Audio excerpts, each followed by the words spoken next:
Today I will teach you a tissue chapter, and in earlier videos we have discussed about tissue, and in this video we discuss about a muscular tissue and a nervous tissue.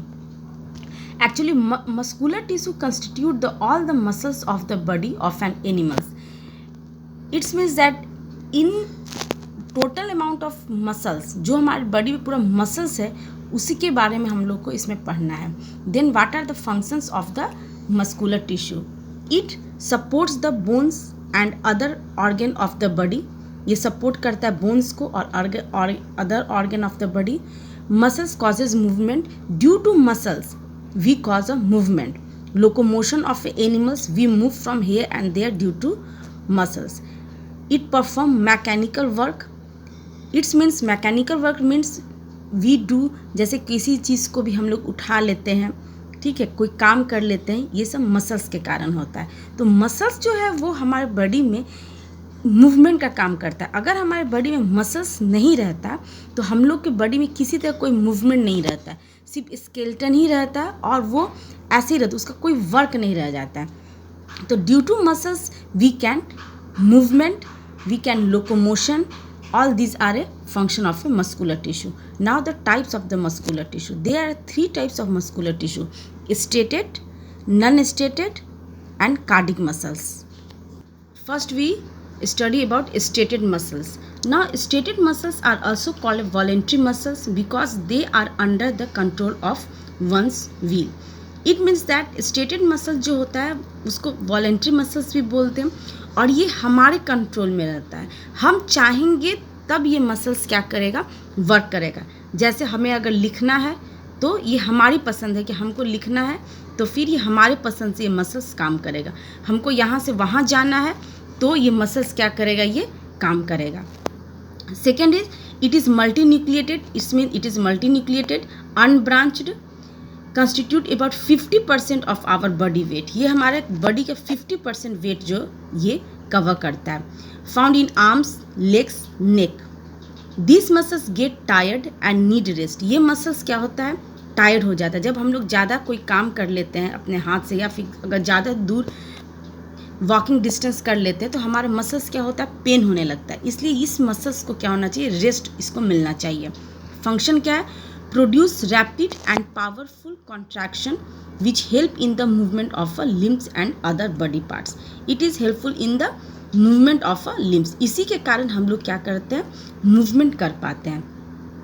This is a structure of a stated muscles. Actually इस structure का discuss हम लोग जब video में पढ़ेंगे तो इसके बारे में डिस्कस करेंगे. इसके बाद ये किस चीज़ का बना रहता है, it is a nucleus. It is dark strip. In this there are two types of strip, dark strips and a light strips, and it is a myofibrils and it is a sarcoplasm. It is a made up of a sarcoplasm. Now the non-stated muscles.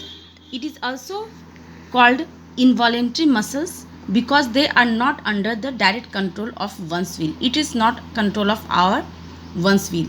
It is uninucleated, spindle shaped.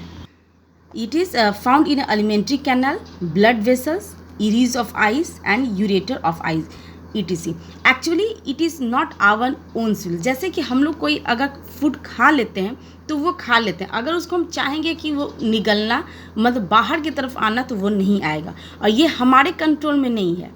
ये चीज़ हमारे control में नहीं. जब हम लोग खाना खा लिए तो खा लिए, इसके साथ हम लोग अब कुछ नहीं कर सकते. हम लोग पता भी नहीं चलता है कि हाउ फूड डाइजेस्टेड, ठीक है. ब्लड वेसल्स इसको भी हम लोग कंट्रोल नहीं कर सकते. इरीज ऑफ आईज इसको भी नहीं कंट्रोल कर सकते. तो ये जो है नॉन स्टेटेड मसल्स जो हमारे कंट्रोल में नहीं रहता है. ना the cardiac muscles, it is found in the heart. Actually this two are involuntary muscles. ये भी हमारे कंट्रोल में नहीं रहता है.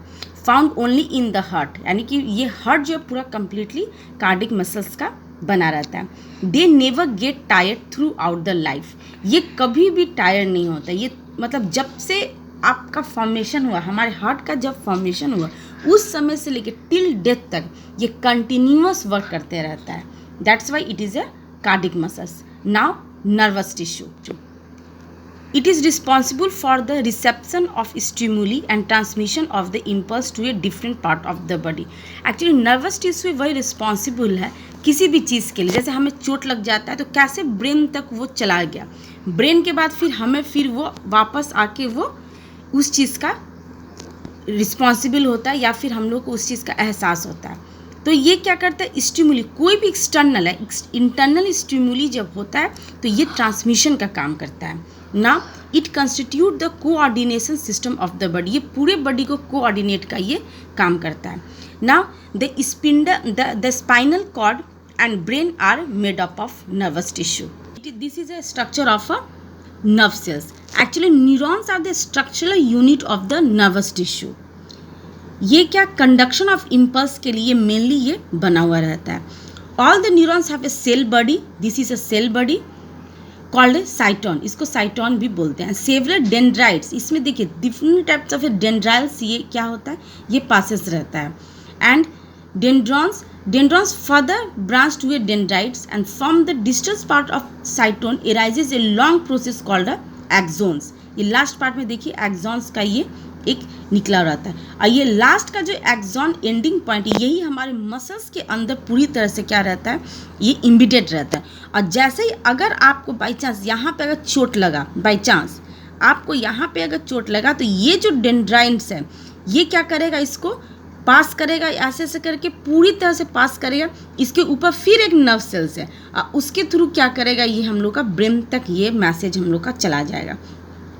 इसका डिटेल्स हम लोग क्लास में भी इसका पढ़ाई करें. And this is your assignments in this question number 10, 11, 12 and 13. Only this 4 are your assignments. 10, 11, 12 and 13. Only these are your assignments. And okay, bye, have a nice day.